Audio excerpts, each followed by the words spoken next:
جب ان عبادات کی ہم صرف صورت تک محدود رہ جائیں گے تو ان کے اثرات مرتب نہیں ہوں گے۔ اثرات اس وقت مرتب ہوں گے جب کہ ان عبادات کی صورت سے آگے بڑھ کے ہم اس کی روح اور اس کی حقیقت کو بھی پالیں۔ اسی طرح ایک صفت ہے تواضع۔ ایک تو آپ نے پڑھی تھی تکبر، اس کے الٹ ہے تواضع۔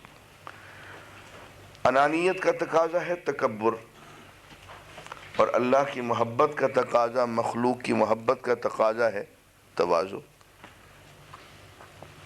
فرمایا من تواضع للہ یرفعہ اللہ، جو اللہ کی خاطر تواضع کرتا ہے، عاجزی اور پستی اختیار کرتا ہے، اللہ تعالیٰ اس کو اتنا ہی بلند فرما دیتے۔ فرمایا وَاخْفِضْ جَنَاحَكَ لِلْمُؤْمِنِينَ، حضور اکرم صلی اللہ علیہ وسلم کو حکم ہو رہا قرآن مجید میں کہ مومنین کے لیے اپنے پروں کو نیچا کیجئے، یعنی ان کو اپنی محبت عطا فرمائی۔ مومنین کی صفت بیان فرمائی اذلۃ علی المؤمنین وعزۃ علی الکافرین۔ مومنین ہوں تو ان کی محبت میں، ان کے ساتھ تواضع میں اذلہ ذلیل کی جمع، بالکل بچھ جاتے ہیں ان کے سامنے تو ذلیل ہو جاتے ہیں۔ عزۃ علی الکافرین، اور کفار کے مقابلے میں بہت دبدبے والے۔ جو اللہ نے کہا نا کہ مومن کی صفات ہو مجلس یاراں تو بریشم کی طرح نرم، رزم حق و باطل ہو تو فولاد ہے مومن۔ مومنین ہو، مجلس یاراں ہو تو ریشم ہی ریشم، اور رزم حق و باطل ہو تو فولاد ہے مومن۔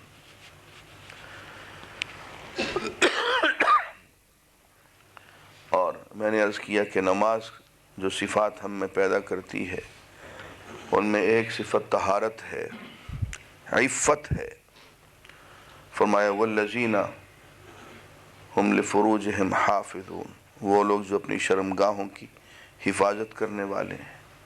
فرمایا والحافظین لفروجہم والحافظات، مومنین کی صفات ایسی ہیں مردوں میں یا عورتوں میں کہ اپنی شرمگاہوں کی حفاظت کرتے ہیں، اسی لیے پردے کے احکام آئے۔ یہ سب عفت کا تقاضا تھا۔ یدنین علیہن من جلابیبہن، ان سے کہیں کہ اپنے اوپر اوڑھنیاں اوڑھ لیا کریں۔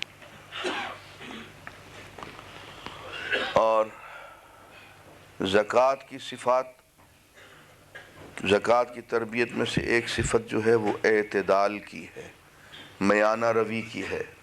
فرمایا والذین اذا انفقوا لم یسرفوا ولم یقتروا وکان بین ذلک قواما، کہ وہ لوگ، مومنین کی صفات یہ ہے فلاح پانے والوں کی، کہ جب وہ خرچ کرتے ہیں تو اسراف، فضول خرچی، بیجا خرچ سے باز رہتے ہیں، ولم یقتروا، اور بخل سے بھی کام نہیں لیتے،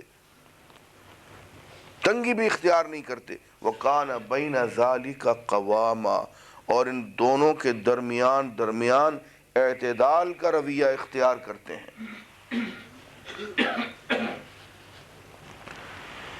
ایسے ہی روزہ ایک صفت پیدا کرتا ہے جسے ہم صبر کہتے ہیں، اور صبر کے ساتھ، صبر کو اگر ذرا سا ہم آگے بڑھائیں تو یہ شجاعت بن جاتا ہے۔ اسی قرآن مجید میں جہاں شجاعت کا لفظ آیا ہے وہاں لفظ صبر کا استعمال ہوا ہے۔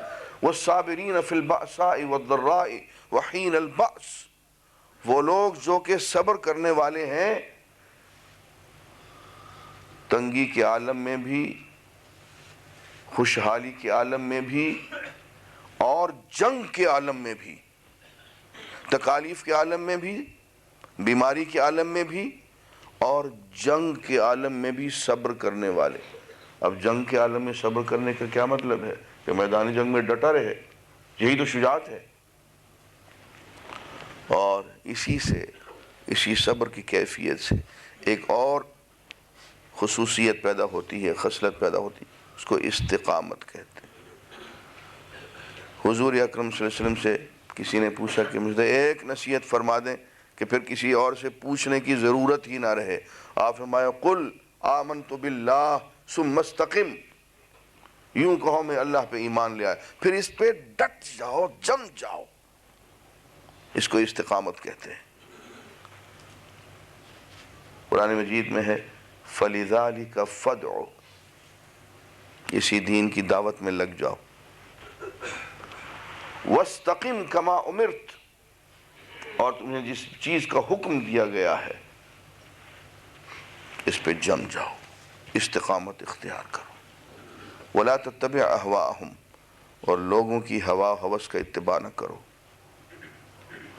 ایک جگہ یوں فرمایا إِنَّ الَّذِينَ قَالُوا رَبُّنَا اللَّهُ ثُمَّ اسْتَقَامُوا، جن لوگوں نے یوں کہا کہ ہمارا پروردگار اللہ ہے اور پھر اس بات پہ جم گئے، ڈٹ گئے، تَتَنَزَّلُ عَلَيْهِمُ الْمَلَائِكَةُ، ان پہ فرشتے نازل ہونے لگ جاتے، اللہ تخافوا ولا تحزنوا وابشروا بالجنة التي كنتم توعدون، فرشتے یوں کہتے ہیں کہ نہ تم خوف کرو نہ غم کھاؤ، بلکہ تمہیں بشارت ہے اس جنت کی جس کا تم سے وعدہ کیا گیا ہے۔